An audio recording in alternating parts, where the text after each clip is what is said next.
Good morning, Robert Scribbler filming from Raleigh-Durham International Airport as we get ready for the first leg of our 20th anniversary trip up to England and then Portugal, and then we're going to take a transatlantic cruise across the Atlantic Ocean. And things are getting pretty interesting because there's a lot of storms up there in the North Atlantic, so it looks like I might have some amazing wave footage for you guys, both from the cruise ship, possibly from Portugal, and from locations across the Atlantic as we head across. But Kat and I, we are very excited to celebrate our 20th anniversary, so it might be a little bit difficult for me to get you guys timely wave reports. I'll do my best, and let's get into the wave report for the Outer Banks for November the 1st. I've got all the data for you guys right here on my legal pad, and so we're just going to run through it. Right now, waves across the Outer Banks in the range of 3 to 4 foot plus on the east-facing beaches, but pretty choppy. And then cleaner conditions for the south-facing beaches generally.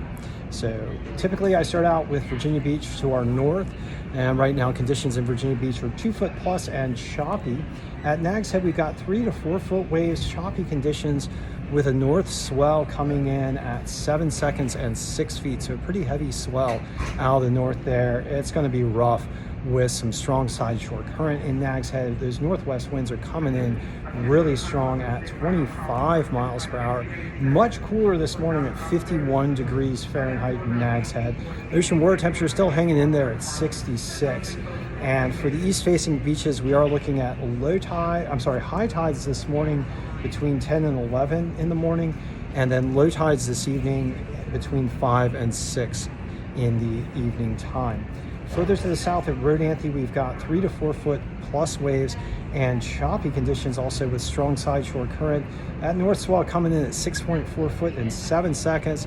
Pretty frequent, pretty heavy, pretty rough. Northwest winds at 28 miles per hour, very strong winds right now at Rodanthe. 52 degree air temperatures, not much warmer, and 70 degree ocean water temperatures, considerably warmer down there. And then at Buxton, we got 3 to 4 foot waves with choppy conditions and a north swell at 5.9 foot and 7 seconds, pretty much everywhere on the east-facing beaches. Very heavy northerly swell coming in there, just pounding wave after wave after wave.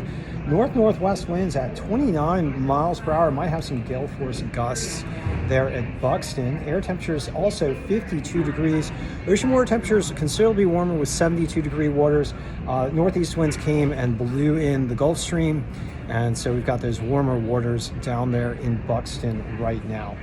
And then last of all at Frisco, we've got 2 foot plus waves and semi-clean conditions. Worth noting with that south-facing beach, you got the northerly winds blowing offshore, and the swell is wrapping around Buxton, trailing into Frisco, and so you've got cleaner conditions down there. If you're looking for cleaner waves, the south-facing beaches are probably going to be your best bet for today, and then for most of the week, because the backside of that high pressure system that's coming, the front side of the high pressure system that's coming in is going to drive in some northerly winds, first from the northwest, then from the north, and then later on towards Saturday from the northeast.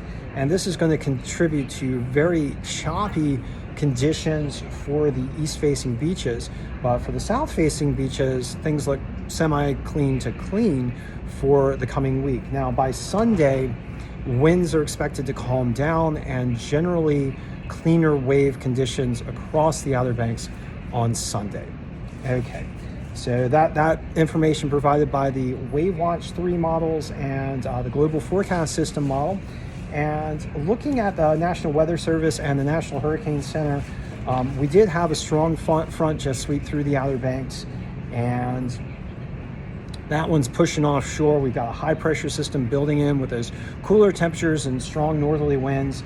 That will continue to be a prevailing condition for most of the rest of this week, and then calmer by Saturday, late Saturday, and into early Sunday as we start to get the backside of that high. The high doesn't really seem to want to move offshore very rapidly.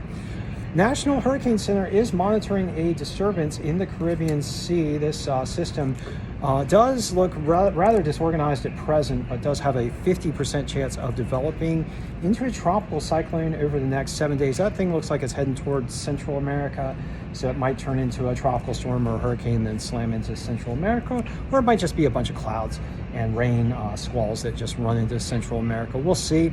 We'll just keep our eyes on it.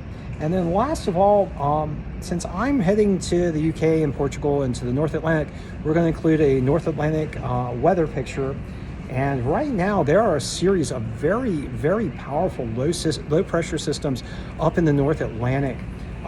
Some of them in the range of 960 millibars, which is roughly equivalent to a Category 2 hurricane, but spreading their energy out over like larger areas. But right now there's 3 low pressure systems of this intensity that are all kind of swirling together and heading toward England, and waves in the North Atlantic now are extraordinarily large. Some sections of the North Atlantic getting significant wave heights in the range of 40 foot or more, and sometimes like significant wave heights are the top 10% of waves, but every now and again you'll get a wave that's double the significant wave height. So very large waves out there in the extreme North Atlantic and heading toward England.